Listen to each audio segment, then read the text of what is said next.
공수처장 후보 추천위원회가 끝내 최종 후보를 추천하지 못하고 사실상 활동을 종료했습니다.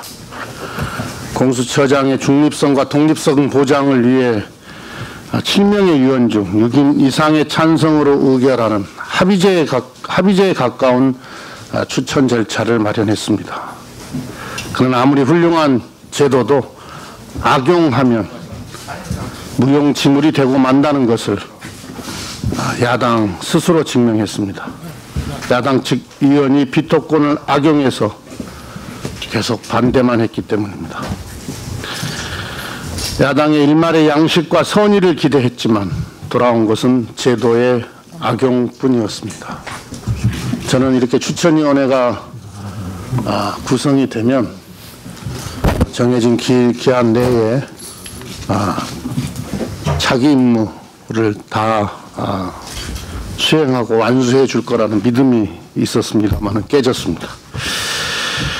공수처 출범 시한이 지난 지도 4개월이 넘어섰습니다.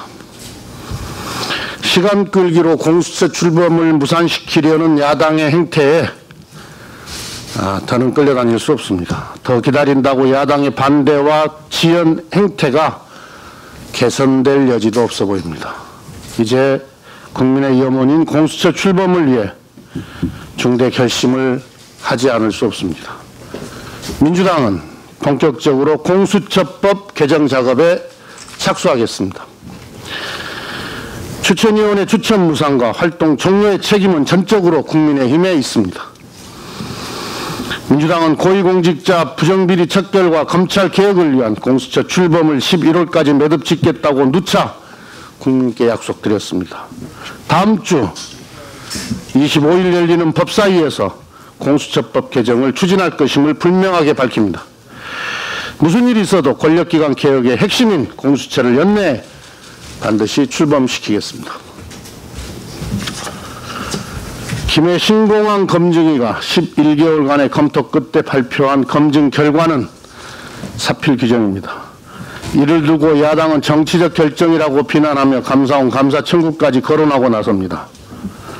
그동안의 동남권 신공항 추진 과정을 잘 아는 야당이 검증 결과를 폄훼하는 것이야말로 또다시 지역 갈등과 분열을 부추기는 행위입니다.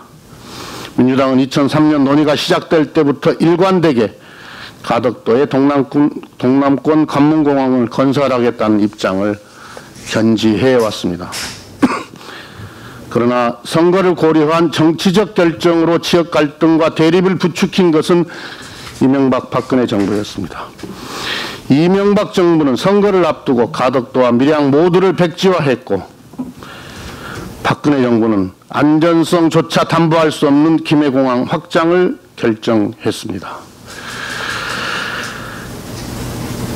정치적 결정이라는 비판은 이명박 박근혜 정부의 결정을 두고 해야 합니다. 그런 점에서 이번 검증 결과는 잘못된 정치적 결정을 바로잡고 동남권 신공항으로 가기 위한 올바른 첫걸음을 내디딘 것입니다. 민주당이 시작한 가덕 신공항 민주당이 완성하겠습니다. 민주당은 이명박 박근혜 정부처럼 선거를 고려한 오락가락 행정으로 지역 갈등을 조장하고 희망 고문하는 무책임한 정치는 하지 않겠습니다. 동남권 메가시티에 사람과 물류 모두를 수용할 수 있는 명실상부한 관문공항을 건설하겠습니다. 물동량 세계 6위의 부산항, 유라시아 철도의 출발역이 될 부산역과 연결해 한반도 평화시대에 대비한 복합 허브공항으로 만들겠습니다. 이를 위해 내년도 예산안에 동남권 신공항 관련 연구사업비를 20억 증액하겠습니다.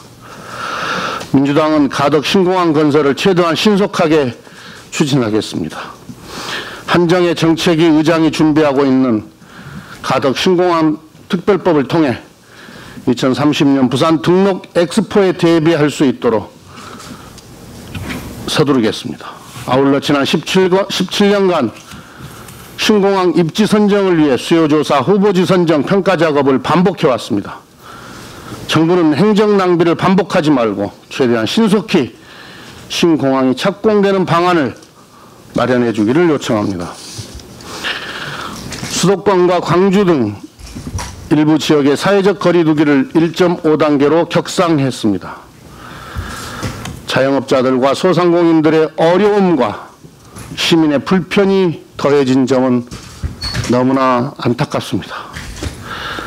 하지만 연일 세 자리 숫자를 기록하던 일일 신규 확진자가 결국 300명 선을 넘겼습니다.